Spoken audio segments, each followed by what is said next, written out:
इसलिए भारत के प्रत्येक घर में आज गोबर से गिरिराज जी बनाकर, गोबर से भगवान श्री कृष्ण को बनाकर और दीप जला करके उनके मुख में दूध की धार बहा करके और उनकी परिक्रमा लगाने से गिरिराज जी की परिक्रमा लगाने का फल हम सबको घर बैठे मिलता है। क्या कहते हैं यार, ये गोबर की पूजा करवा देते हैं इनके धर्मगुरु। गोबर जो गाय गोबर कहती है, गोबर, उस गोबर के बड़ी क्या कहते हैं कि बना देते हैं, कहते हैं गणेश जी हैं, और उसकी कहते हैं कि अगरबत्ती लगाओ उनके सामने माथा टेको, मतलब गोबर विचार करो, गोबर की पूजा करो। उनको तो वे क्या कहते हैं, सबसे पहले कि पहले गणेश जी का पूजन होगा, कहते हैं, और गोबर के गणेश बना करके आपके वहाँ पर रखे जाते हैं, उससे सब प्रथम पूजा होती है आपकी, होती है कि नहीं होती है? तो आप बताइए, आप गोबर को पुजवाते हैं जो, उनको कितना ज्ञान होगा? बोल रहे हैं कि हमारे संत जी हैं जो वो पढ़ के सुनाते हैं इनके, तो मैं इस बात का दावा कहता हूं कि आज तक इस चैनल के माध्यम से बोल रहा हूं कि आज तक इन लोगों ने कभी भी सदग्रंथों को खोल करके नहीं देखा, ना इनके गुरुओं ने इन्हें खोल करके दिखाया। इनके गुरु क्या कहते हैं कि जितने भी सदग्रंथ हैं उनको बढ़िया लाल कपड़े में ऐसी गांठ बांध के साइड में रख देते हैं और अपने हिसाब से मनमाना ज्ञान जनता को बताते रहते हैं। और ये लोग इतना विश्वास करते हैं उन गुरुओं पर आंखें मीच करके कि इतना विश्वास के जो महाराज ने कह दी बस सब सांसी, जबकि महाराज बिल्कुल झूठ बोल रहा है। इतना इन्हें मान से गुलाम करके रखो कि इनकी बुद्धि कुंद कर दी, जैसो वे कह वैसो कर रहा है। उदाहरण के तौर पे क्या कहते हैं यार, ये गोबर की पूजा करवा देते हैं इनके धर्मगुरु। गोबर जो गाय गोबर कहती है, गोबर, उस गोबर के बड़ी क्या कहते हैं कि बना देते हैं, कहते हैं गणेश जी हैं, और उसकी कहते हैं कि अगरबत्ती लगाओ उनके सामने माथा टेको, मतलब गोबर विचार करो, गोबर की पूजा करवा देते। और ये कहते हैं कि हाँ हम मान लेते हैं कि जी भगवान है, लेकिन आज तक इन्हें ये नहीं कहा कि उसी गोबर के जो लड्डू बना दे गोल गोल और कह दे कि महाराज हमने मान लिया कि जो गोबर के भगवान हैं, आप मान लो कि जो लड्डू है वो खा लो, तो वो नहीं खाएगा वो पंडित, इतना होशियार है। जैसे बता रहे हैं कि मूर्ति पूजा बंद है ना, तो ये भी तो मतलब तस्वीर लगाते हैं इनके गुरुजी की, और वहाँ पे भी ये प्रणाम भी करते हैं, वहाँ पे उनके चरण भी रहते हैं, उनको भी प्रणाम करते हैं। ये भी तो मूर्ति पूजा में आती है ना सर, ये भी तो कर रहे हैं ना ऐसा। जैसे कि ये बोल रहे हैं कि हमारे मतलब हम देवी देवताओं की भक्ति नहीं छुड़वाते हैं संत रामपाल जी महाराज। अगर देवी देवताओं की भक्ति नहीं छुड़वाते हैं तो संत रामपाल जी महाराज के चेला मंदिरों में क्यों नहीं जाते हैं, मंदिरों से दूर क्यों रहते हैं? बताइए आप बताइए कि आप बोल रहे हैं सभी को नकली धर्मगुरु, कैसे बोल रहे हैं आप? आपके पास कोई प्रमाण है कि मतलब नकली धर्मगुरु? संत रामपाल जी क्या नकली धर्मगुरु नहीं हो सकते हैं? जो आप कह रहे हैं तत्वदर्शी संत, तो तत्वदर्शी संत आज हम कहीं जहाँ भी जाते हैं, जिस भी संत के पास जाते हैं वो अपने आप को तत्वदर्शी कहते हैं। आपके संत रामपाल जी महाराज जी तत्वदर्शी संत नहीं कहते हैं।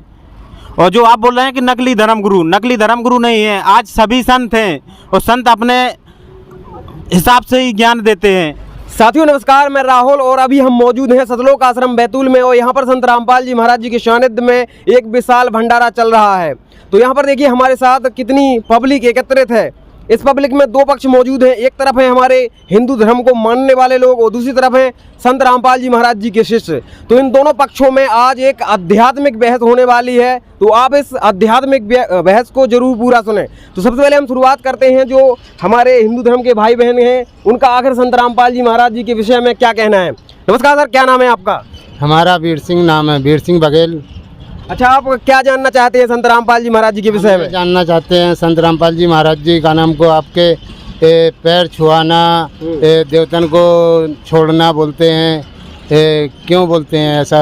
हम जो इष्ट मानते हैं अपने, मान लो कृष्ण भगवान है, ये तो अपने जन्म से चले आ रहा है, जब से हमारे माता पिता क्या हमारे पुरखा भी थे, जब से मान लो ये अपने भगवान चले आ रहा है, उनको छोड़ने को बोलते हैं।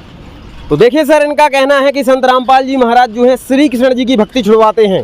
तो आखिर इस विषय में आपका क्या कहना है? सबसे पहले आप अपना परिचय दीजिए।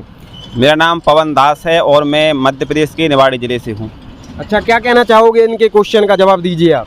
इन्होंने जो कहा है कि संत रामपाल जी महाराज कृष्ण भगवान की भक्ति छुड़वाते हैं, तो ये बिल्कुल झूठ बोल रहे हैं। ये समाज में बिल्कुल अफवाह फैली हुई है कि संत रामपाल जी महाराज देवी देवताओं की भक्ति छुड़वाते हैं, जबकि हकीकत यह है कि आज वर्तमान में केवल संत रामपाल जी महाराज ही अपने हिंदू धर्म के जितने भी देवी देवता हैं उनकी सद्भक्ति कराते हैं, सदमंत्र देते हैं, उनके मूल मंत्रों का जाप करने के लिए देते हैं। तो ये बात बिल्कुल झूठ है कि संत रामपाल जी महाराज देवी देवताओं की भक्ति छुड़वाते हैं। हकीकत यह है कि संत रामपाल जी महाराज ही हिंदू धर्म के सभी देवी देवताओं की वास्तविक भक्ति कराते हैं।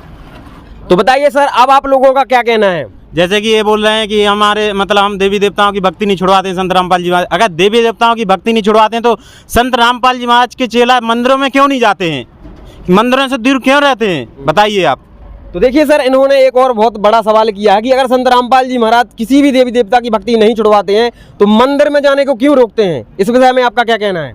संत रामपाल जी महाराज मंदिर में जाने के लिए नहीं रोकते हैं, लेकिन संत रामपाल जी महाराज जी ये कहते हैं कि मंदिर में तो जाओ, लेकिन मंदिर में पूजा और भक्ति के भाव से नहीं जाओ कि मंदिर में ही भगवान है, क्योंकि भगवान तो कण कण में व्यापक है, भगवान सर्वत्र है, भगवान कोई पशु नहीं है कि कोई गाय है कि भैंस है कि बैल है कि गधा है, तो पुजारी जी ने खूंटा गाड़ के उते बांध लो, उते भगवान है, बाकी कहीं भगवान नहीं है। ये एक मानसिकता बन गई कि भगवान सिर्फ मंदिर में है, जबकि संत रामपाल जी महाराज जी बताते हैं कि भगवान सर्वत्र व्यापक है। इसलिए संत रामपाल जी महाराज जी कहते हैं कि हमें अगर भगवान से प्राप्त होने वाले लाभ चाहिए तो हमारे सदग्रंथ कहते हैं कि सबसे पहले हमें गुरु बनाना पड़ेगा, फिर जो हमें गुरु भक्ति साधना बताएगा उसको करने से हमें ईश्वरीय लाभ प्राप्त होगा। हमें कहीं भटकने की आवश्यकता नहीं होती है, हमें घर पर ही लाभ होगा, क्योंकि गुरु ऐसा मंत्र बता देता है, उस मंत्र को जाप करने से हमें घर पर ही लाभ होता है। तो मंदिर में जाने की फिर क्या आवश्यकता है, आप बताओ। तो देखिए सर, क्या कहना है कि मंदिर में जाने से कोई लाभ नहीं है, इसके लिए गुरु बनाइए आप, और वो जो मंत्र देता है उसका जाप कीजिए, फिर आपको भगवान की प्राप्ति हो जाएगी। अब आप लोग क्या कहना चाहेंगे? इनने कहा कि मंदिरों में भगवान नहीं है, मुझे इसका प्रमाण कहीं आप दिखा सकते हो कि मंदिरों में भगवान नहीं है? देखिए सर, ये प्रमाण मांग रहे हैं, मुझे प्रमाणित प्रूफ कराइए कि मंदिरों में भगवान नहीं है, तब मैं आपसे आगे बात करना अभी प्रारंभ करता हूँ। बताइए सर, प्रमाण दीजिए इस चीज का। इनका सवाल मैं इनसे ही पूछना चाहता हूं कि आप बताओ कि मंदिर में भगवान है, ये आप कैसे सिद्ध करोगे? और मंदिर में जो भगवान है, हमने अखबारों में पढ़ा है कि भगवान को वहाँ अखबार में देखते हैं कि उस पर अखबार में लिखा होता है कि फलाने फलाने मंदिर के भगवान को हुआ तत्वदर्शी संत बताता है, और ये दास ने सिद्ध कर दिया है कि आज वर्तमान में तत्वदर्शी संत रामपाल जी महाराज हैं। तो जो संत रामपाल जी महाराज बताएंगे वो सही है, और जो अन्य धर्मगुरु बताएंगे वो बिल्कुल की बिल्कुल लोकवेद है, दंत कथा है। ये हमारे सदग्रंथ कह रहे हैं जी, हम नहीं कह रहे हैं। देखिए सर, बताइए सर। आप बोल रहे हैं सदग्रंथ की बात कर रहे हैं ना, हमारे जो धर्म गुरु हैं मतलब बहुत सारे हैं, वो भी सारे शास्त्र दिखाते हैं, नहीं दिखाते, समझाते हैं। बिल्कुल नहीं दिखाते हैं जी, आप झूठ बोल रहे हो। आज तक उनके जितने भी वीडियो आप देख सकते हो, किसी में भी उनने शास्त्रों को खोल करके नहीं दिखाया है, लेकिन बिना कान पूंछ की बात की है और फालतू की बात कहते हैं। जैसे कि उदाहरण के तौर पर आप समझ सकते हैं, सोशल मीडिया पर अभी एक बहुत तेजी से एक बयान वायरल हो रहा है, जिसमें एक बहस चलती है। उसमें कहते हैं कि लहसुन प्याज की उत्पत्ति कहाँ से हुई, तो आपने वो वीडियो लगभग देखा होगा। एक संत जी हैं, उनकी कथा में उनके एक शिष्य ने कहा कि महाराज जी हमें ये बताओ कि लहसुन प्याज की उत्पत्ति कहाँ से हुई। तो पता है क्या कहा अनिरुद्ध आचार्य जी महाराज जी ने? उनने कहा कि राहु का सर काटने से, जब वो समुद्र मंथन चल रहा था, जब राहु का सर काटा गया, वो अमृत पी रहा था, तो अमृत की जहाँ पर वो बूंदें गिरी वहाँ से लहसुन और प्याज की उत्पत्ति हुई। इसके बाद जो धीरेन्द्र कृष्ण शास्त्री जी महाराज हैं बागेश्वर वाले, उनसे पूछा कि भैया आप बताओ लहसुन प्याज की उत्पत्ति कहाँ से हुई। तो पता उनने क्या कहा? उनने ये कहा कि लहसुन प्याज की उत्पत्ति राक्षस के मल से हुई है, तभी तो इसमें इतनी दुर्गंध आती है। इसके बाद फिर एक और महाराज जी हैं जिनका नाम होता है राजेंद्र दास देवाचार्य जी महाराज, उनने ये कहा कि लहसुन और प्याज की उत्पत्ति कुत्ते के अंडकोश से हुई है, ऐसा कहा है। सुनिए राजेंद्र दास देवाचार्य जी महाराज जी ने कि लहसुन की उत्पत्ति कुत्ते के अंडकोश से हुई है और प्याज की उत्पत्ति कुत्ते के नाखून से हुई है। अब ये बताओ कि आप लोग इतने समझदार हो, पढ़े लिखे होते, किसान भाई भी खड़े, उन लोगों से पूछो कि कुत्ता के अंडकोश में लहसुन प्याज की उत्पत्ति होती है कि जमीन में वो बीज बोते हैं तब जाकर के लहसुन प्याज की उत्पत्ति होती है? पूछो आप उन लोगों से। तो